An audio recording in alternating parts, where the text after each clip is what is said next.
Our culture has created a lot of dupes in marriage. Like it looks like it, but upon further inspection, it's not the real thing. The real thing is a three-way street. You, your spouse, and God.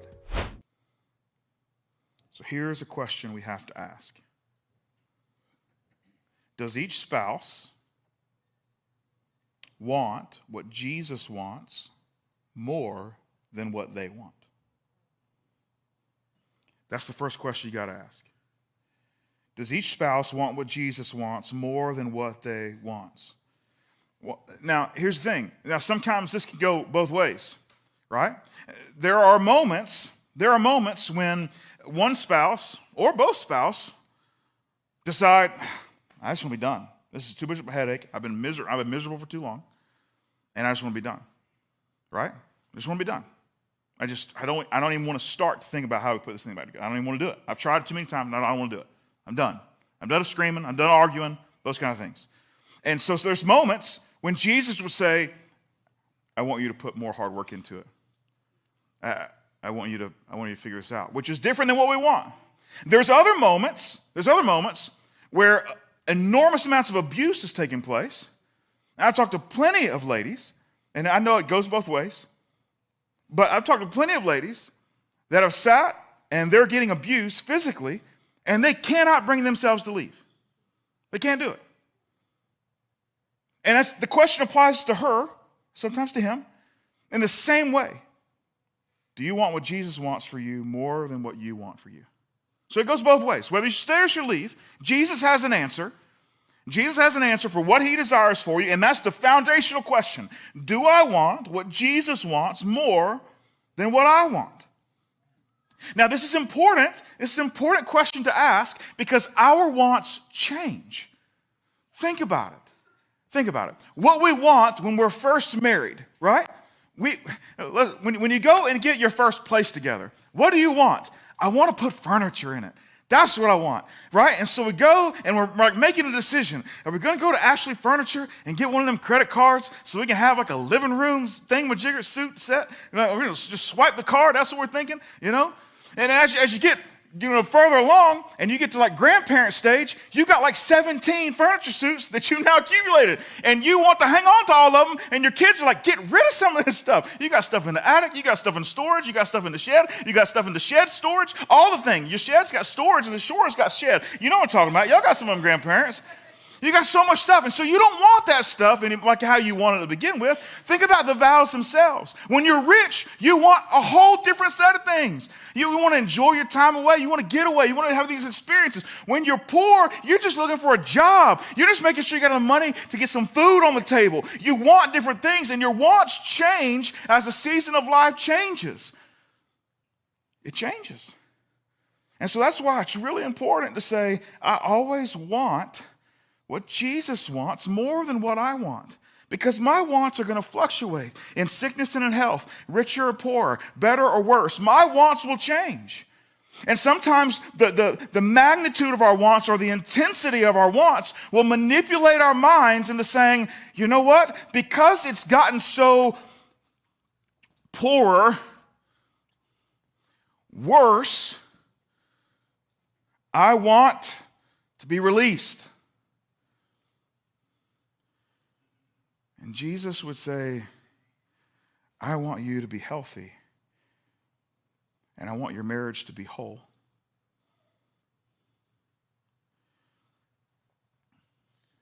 Jesus teaches a little bit on marriage. He says this in Matthew 19. Some Pharisees came to him to test him, and they asked, is it lawful for a man to divorce his wife for any and every reason? Now, since they were testing him, and let me give you a little background. I'm not going to go into the whole drama that's going on, but this kind of sets you up. The Old Testament law in Deuteronomy talks about how you're supposed to interact from a marriage standpoint. It says, hey, if you're going to get a divorce, what you've got to do is you've got to provide a certificate of divorce to your spouse. And so what's happening is people were just like letting their spouse go like it went nobody's business, right? And specifically men towards women. They couldn't have the kid they wanted. They did something wrong. They're like, I'm moving on. Just see you later, right? And so what was happening is you had a bunch of women who had been married, and in this particular culture, once you've been married the first time, it was like, no, we're not interested. Like, this is a whole big thing. If you're his problem, I don't want you to be my problem kind of thing. And so this is the way that the culture was. And they're like, hey, we can't just start like discarding women like this. There's got to be a process. You've got to sit down and think about this. And so he says, they put into law, hey, at minimum, you got to do some paperwork. You got to give her a certificate of divorce. Says, this is why I don't want you to be with me, right? And then we don't stop the rumors, all this thing. Like, hey, I just don't like you. I'm moving on. And so they were asking Jesus, are you okay with that? Because they had heard Jesus talk earlier to a large group of people, and he specifically started talking about marriage and divorce, and it seemed like it came across that Jesus held marriage in such a high regard that he said, hey, I want you to stop this divorce thing. And that's the way it came across to him. So they're like, hey, we're going to test him. We're going to figure out which side will he take, his own words and holding marriage to a huge, enormously high standard, or will he go along with what the law of Moses says, which is if you just do some paperwork, you can do the thing. Which one will Jesus choose? And Jesus responds not with his opinion. He quotes the author of the law of Moses, Moses. And he uses a quote that Moses writes before he gets to Deuteronomy. This is what he says. Haven't you read, he replied, that at the beginning the Creator made them male and female and said, for this reason a man will leave his father and mother and be united to his wife, and the two will become one flesh. So they are no longer two, but one flesh. Therefore, what God has joined together, let no one separate. And so he says, hey, look, I get what the Old Testament law says, but if we really get into the drama of it, what he's going to end up telling them is, look, the reason that this whole certificate of divorce thing was a thing was because your hearts had hardened to what God actually wanted for the idea of marriage. And so he put a legal process in place because he couldn't convince you to stop doing this. And so that's why he did it. Just because he put a process in for how you need to go through this doesn't mean that's what he wants you to do.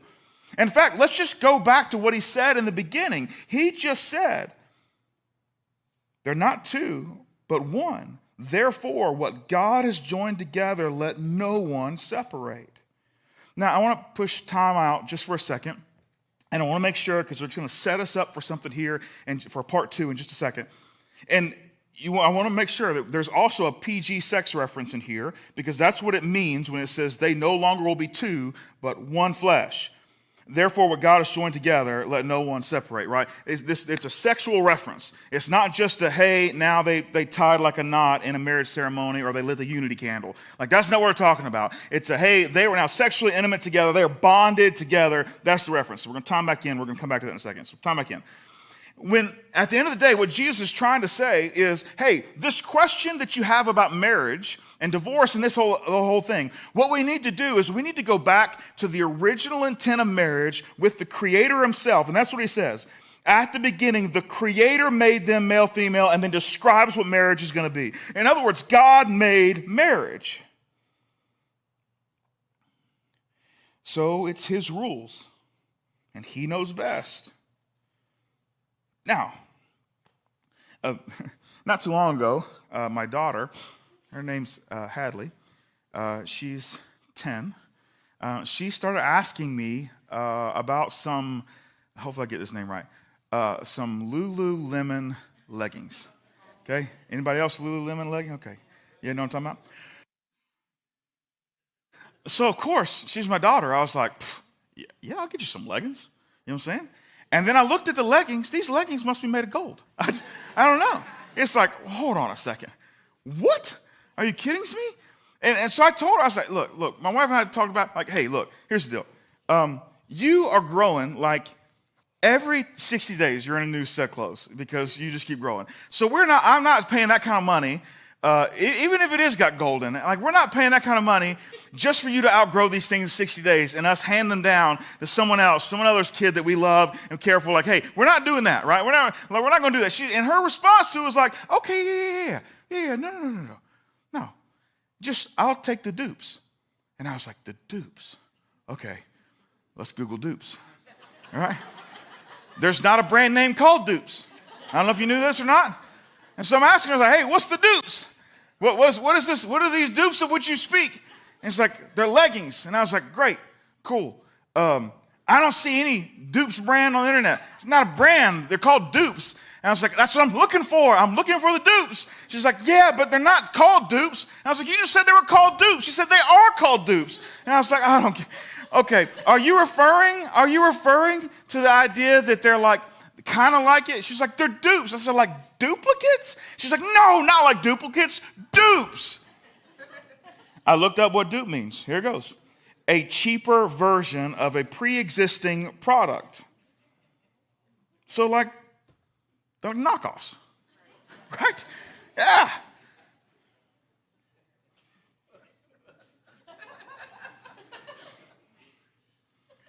Our culture has created a lot of dupes in marriage. Like it looks like it. But upon further inspection, it's not the real thing. The real thing is a three-way street. You, your spouse, and God.